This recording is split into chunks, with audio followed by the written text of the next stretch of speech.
নমস্কার বন্ধুরা, মুনমুনের রান্নাঘরে সবাইকে স্বাগত জানাই। আজ বানাবো আমি একটা নতুন রেসিপি। তো কড়াই শাক ভাজি। তো কড়াই শাক ভাজি আমি কিভাবে বানাই চলুন দেখে নেবেন সবাই। প্রথমে আমি কড়াই শাক নিয়েছি। তো এখন নতুন নতুন কড়াই শাক।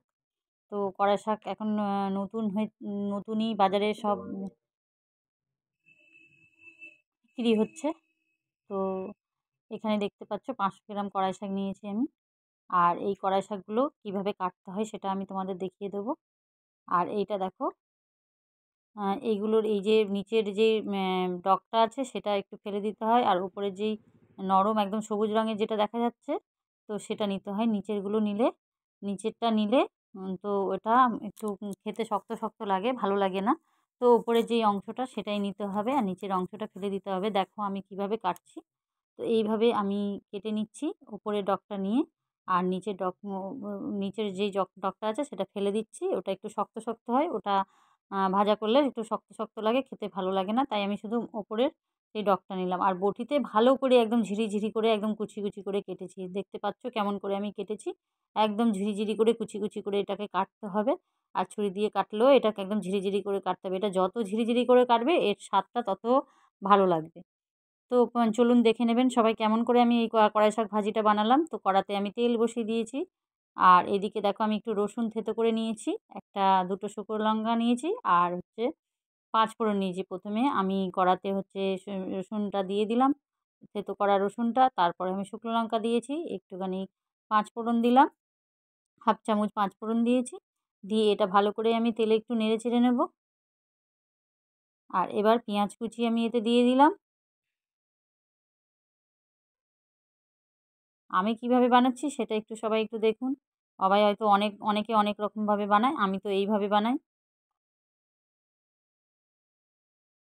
আমার যদি রেসিপিটা যে কোনো অংশ একটু ভালো লাগে থাকে তাহলে একটা লাইক করবেন, সাবস্ক্রাইব করে পাশে থাকার অনুরোধ রইল। আর পাশে থাকা বেল আইকনটা অন করে রাখবেন যাতে আমি নিত্য নতুন রান্না দিলে আপনাদের কাছে পৌঁছে যায়।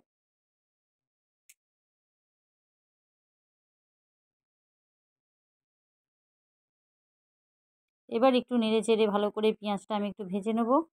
নেওয়ার পর আমি কড়াই শাকটা আস্তে আস্তে করে ওতে দিয়ে দেবো।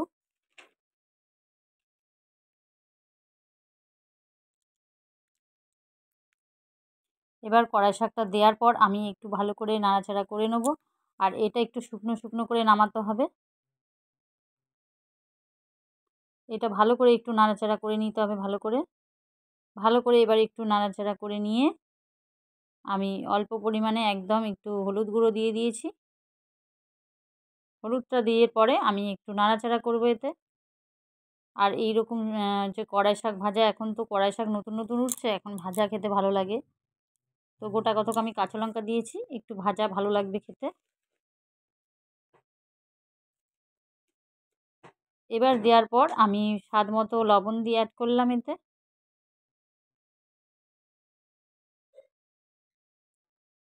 লবণটা দেওয়ার পর এটা ভালো করে একটু নাড়াচাড়া করে নেব আমি।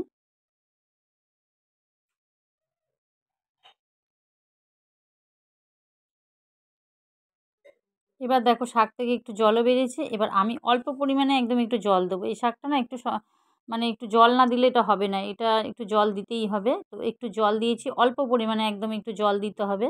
না হলে শাকটা খেতে ভালো লাগবে না। যার জন্য আমি শাকটা অল্প পরিমাণে দিয়েছি। প্রথমে অনেকে সেদ্ধ করে নেয়, কিন্তু আমি দিই, সেদ্ধটা করলাম না।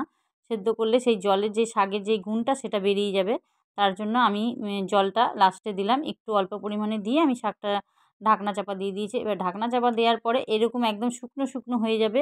ঢাকনা খুলে দেবো, দেওয়ার পরে দেখবো একদম শুকনো শুকনো হয়ে গেছে এটা। দেওয়ার পরে একদম শুকনো শুকনো হয়ে যাবে এটা। তো এটা শুকনো, এটা ভাতের সাথেই খেতে ভালো লাগবে, গরম গরম ভাতের সাথে। এইরকম একবার কড়াই শাক ভাজি সবাই একটু খেয়ে দেখবেন, দেখবেন কী সুন্দর খেতে লাগে। তো আমি তো এইভাবে বানিয়েছি। আপনারা কিভাবে বানান আমাকে একটু কমেন্ট করে সবাই জানাবেন। আর আমার এই রেসিপিটা যদি ভালো লাগে আপনাদের, তাহলে একটু একটা ছোট্ট সাবস্ক্রাইব করে পাশে থাকার অনুরোধ রইল সবাইকে। আর পাশে থাকা এই বেল আইকনটা অন করে রাখবেন যাতে আমি আমার রেসিপিগুলো আপনাদের কাছে যখনই ছাড়বো আপনাদের কাছে পৌঁছে যায়। তো এই দেখো আমার তৈরি হয়ে গেল কড়াই শাক ভাজি। তো কেমন হলো আমার রেসিপিটা জানাবেন। ভিডিওটা দেখার জন্য সবাইকে অসংখ্য অসংখ্য ধন্যবাদ। সবাই ভালো